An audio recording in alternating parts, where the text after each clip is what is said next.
Hey YouTube, Kira Qualia here, bringing you all my future card Buddyfight Dradeity deck profile for May 2020.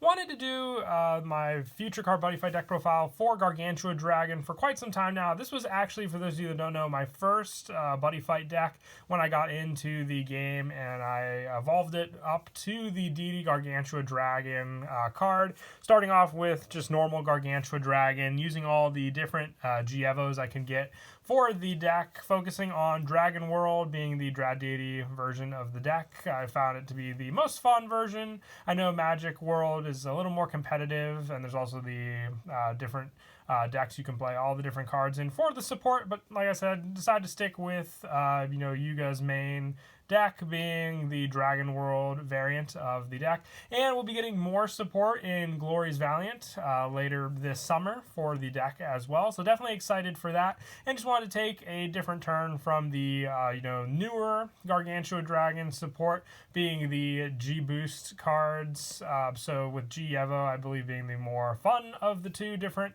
Dradeity cards or Dragod cards. So let's go ahead and get started with the deck profile. So as I said, I decided to stick with the Dragon World flag for this deck, with your buddy being Deity Gargantua Dragon. Definitely needed for the deck for the fact that when Deity Gargantua Dragon is your buddy, you can use all the different Gargantua Dragon Dragods in one deck. It doesn't matter what world they're from, you can run them all in one deck, so it makes for a bunch of different G-Evo abilities that you can activate. For the actual units in the deck, I'm also running 4 Deity Gargantua Dragon, along with it being your buddy, just to max out the full power of the card. Unlike Gargantua Dragon, this card doesn't have double attack. It's got Move, Penetrate, and Soul Guard. And the Deity G-Evo, which after the end of the battle that it attacked, you can draw a card and then place a Dragod monster from your hand on top of this card without paying the call cost, which is the basis of G-Evo,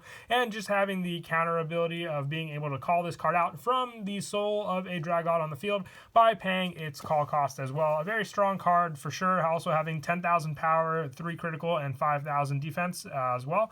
So very, very useful. You want 4 of it just so you always have the resources to go for in the deck with this card and rely on it as your main go-to unit and also your buddy monster. For the different forms of Gargantua Dragon, I'm also running 2 Gargantua Dragon Sonic Mode, the more defensive card of the deck. With it, when it enters the field, this card cannot be returned to the hand. Its abilities cannot be nullified by your opponent's card effects. And when it enters the field, you gain 2 life. Then if it entered by G-Evo, you draw 2 cards. The 2 life is a definite plus, but you mostly want to go for the G-Evo, draw 2 cards to just give you more resources in your hand to use, and also has Move, Counterattack, and Soul Guard. So like I said, being the more defensive card, you're able to keep it on your left or right circle, move it to the center just for the more defensive plays of being able to use counterattack against your opponent also. But once again, I use it mostly just for the draw power engine. For the rest of the G-Evo in the deck, I run 1 Gargantua Blast Mode, 1 Gargantua Raging Mode, all these ones being the different Dragon World ones, with Blast Mode just having the heavy critical power, and the Raging Mode being able to just have if you have 3 or more different Dragods in your drop zone, this card gets critical +1, and then your opponent cannot counter during the battle this card attacks, with also just having quadruple attack if it enters in through G-Evo for true pressure altogether, and 1 Gatling Mode being able to go after your opponent's cards, being able to drop their gauge 3 times if it enters through G-Evo, destroy a card 3 times if it enters through G-Evo, or just deal 1 damage to your opponent 3 times if it entered through G-Evo. Otherwise, it's just 1 time each. And for the other dragon, these are the ones I decided to use from Dragon World. For the other world Gargantua Dragons, I run 1 Galaxy Brave Gargantua Quasar, 1 Fickle Dragon of Black Flames Gargantua Phantom,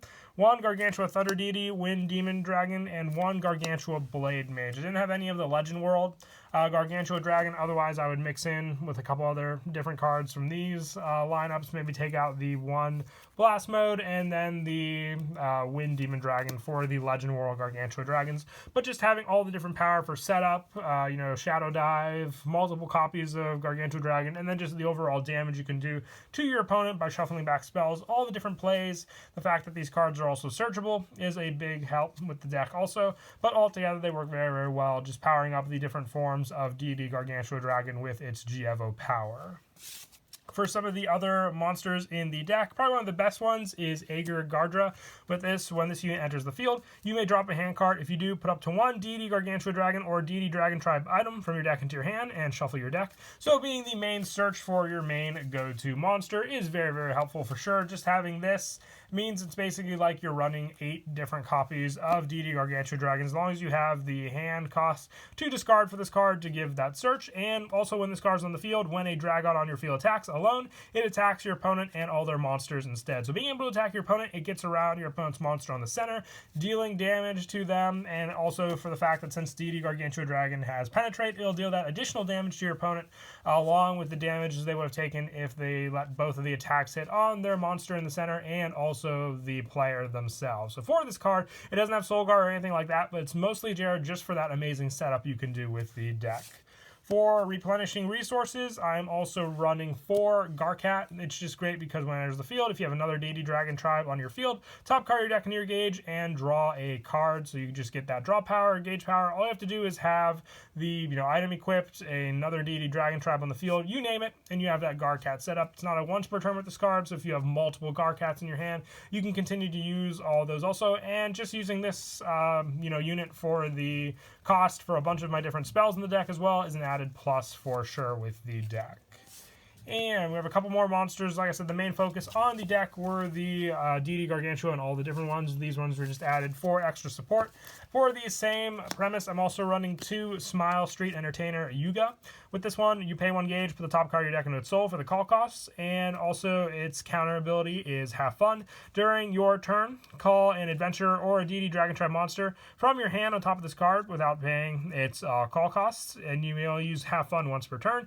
And if an adventurer or Deity Dragon Tribe monster attacks, you gain 1 life and deal 1 damage to your opponent when this card's in the soul of that monster. So with this card, you can potentially get multiple attacks off against your opponent. Also being able to swing with Yuga, use Have Fun to call a Deity Gargantua Dragon or any other Garga. You just won't get the G-Evo because this ability is not G-Evo from your hand, and then attack again, dealing more damage to your opponent, and then also being able to gain life yourself while also building up the soul because you already have 1 soul in the soul of Smile Entertainer Yuga along with Deity Gargantua Dragon on the field.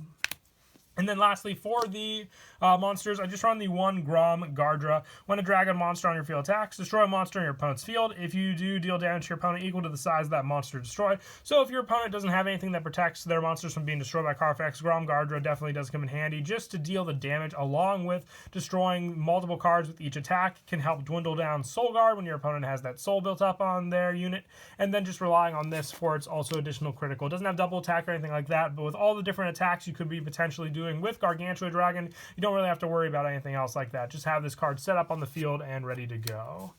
And for the weapons for the deck, I'm running 2 Combat Deity Dragon Fang Sword, Garga Saber. This is great. It's just a quick cost of pay 1 gauge. G-Evo, and it also has G-Evo. You choose a Dragon monster on your field, pay 1 gauge. If you do call a Dragon monster from your hand on top of the chosen card without paying its call cost, then you may put this card from the field into the soul of the card you called. You may only use this ability once per turn. So along with also just being able to attack with this card, then use G-Evo, means that you can also use Deity G-Evo and then have another Garga in your hand to call out on top of that unit, along with having just, the Deity G-Evo calling on top of it, and then using your Garga Saber to call another one, putting this card also into the soul of that card to really build up the soul of whichever Gargantua Dragon you set up on the field also.